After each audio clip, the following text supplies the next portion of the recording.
Bro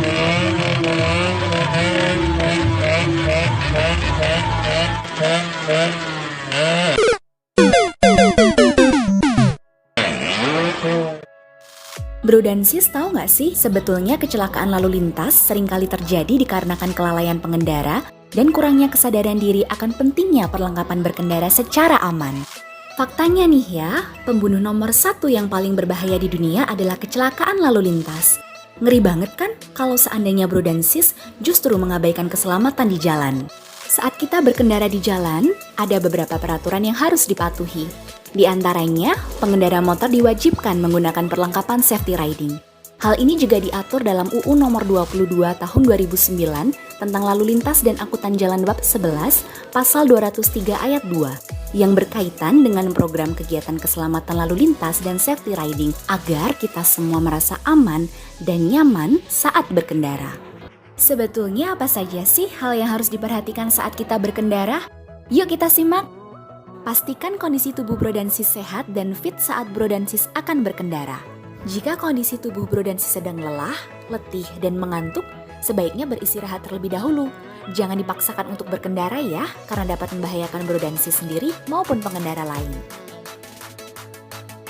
Yang kedua, jangan lupa cek dulu dokumen berkendara bro dan sis seperti SIM dan STNK.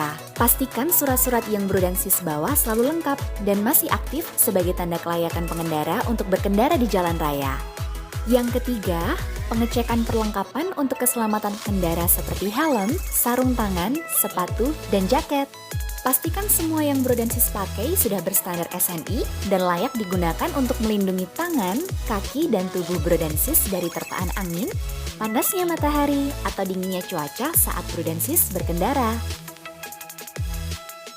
Yang keempat, pengecekan kondisi kendaraan bro dan sis seperti bahan bakar, lampu kendaraan, tombol klakson, spion, kondisi ban dan tekanan angin, serta kondisi knalpot. Pastikan bekerja dengan baik dan berfungsi sebagaimana mestinya.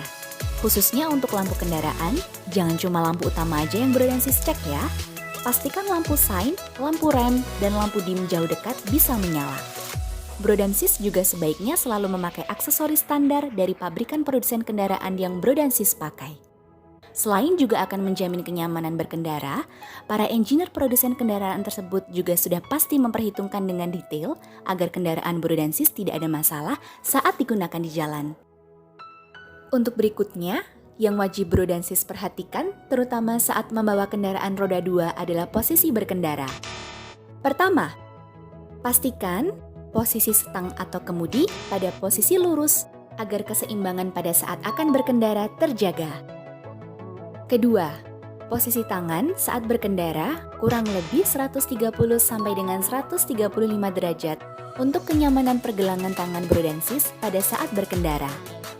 Ketiga, posisi saat akan berjalan yaitu dengan menengok ke belakang arah kanan untuk memastikan kondisi belakang aman dan bro dan sis bisa juga melirik dari kaca spion.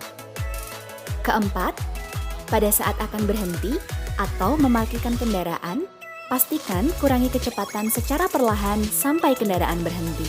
Yang berikut ini penting banget nih bro dan sis. Patuhi rambu-rambu lalu lintas. No debat pokoknya buat aturan yang satu ini. Karena jika bro dan sis sudah siap berkendara di jalan raya, berarti bro dan sis sudah siap untuk mematuhi peraturan sesuai ketentuan pada rambu-rambu. Selain untuk keselamatan diri sendiri, mematuhi rambu-rambu lalu lintas juga berguna untuk keselamatan pengendara lain. Berikut beberapa contoh yang sering kita temui. Pertama, sebelum menyalakan mesin motor, pastikan helm sudah terpasang dengan baik sampai bunyi klik ya bro dan sis. Hal ini sebagai langkah preventif guna melindungi kepalamu jika terjadi hal yang tidak diinginkan. Jangan sampai lupa ketika kita sudah tancap gas, tapi helm belum terpasang dengan benar seperti ini. Kedua, saat di lampu merah. Berhentilah saat lampu merah menyala, dan mulailah jalan saat lampu hijau menyala. Jangan sampai bro dan sis ketika berhenti melewati garis marka yang sudah ditentukan seperti ini ya. Karena hal ini bisa mengganggu bahkan membahayakan pengguna jalan yang lain. Ketiga, jangan menggunakan alat elektronik pada saat berkendara ya. Jika bro dan sis ada telepon atau pesan yang harus dibalas, pastikan untuk menepi terlebih dahulu agar konsentrasi pada saat berkendara tidak terganggu. Keempat, Jika akan berbelok baik ke kanan atau ke kiri, ataupun melanggar pengendara lain, pastikan bro dan sis menyalakan lampu sein terlebih dahulu, sebagai tanda agar pengendara lain mengetahui bahwa kita akan menggunakan jalur untuk berbelok atau melanggar pengendara lain. Jangan sampai bro dan sis ketika akan berbelok ke kiri, tapi sein yang dinyalakan sebelah kanan. Bisa bahaya nih. Kelima, saat berkendara di jalan raya, bro dan sis harus sesuai arus jalan ya. Dan gunakan lajur jalan sesuai dengan kecepatan saat berkendara. Jadi ada rasa aman dan nyaman saat berkendara, baik pengendara lain atau bro dan sis sendiri. Jangan sampai melawan arus seperti ini, karena bisa mencelakakan bro dan sis sendiri, juga pengendara lain. Keenam, pengguna jalan tidak hanya di jalan raya saja ya bro dan sis. Tapi di Indonesia juga ada jalur untuk pejalan kaki atau biasa disebut dengan trotoar. Tidak sedikit juga para pengendara motor yang menggunakan trotoar sebagai jalan alternatif ketika macet. Tentunya ini hal yang tidak boleh bro dan sis lakukan ya. Jika bro dan sis naik motor, ya pastikan berada di jalan raya pada jalur yang tepat.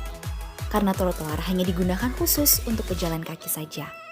Jangan sampai bro dan sis yang mengendarai motor lewat trotoar dan membahayakan para pejalan kaki.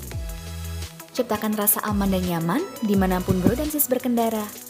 Tentunya sayangi keluarga dan bro dan sis sendiri dengan mengutamakan keselamatan pada saat berkendara.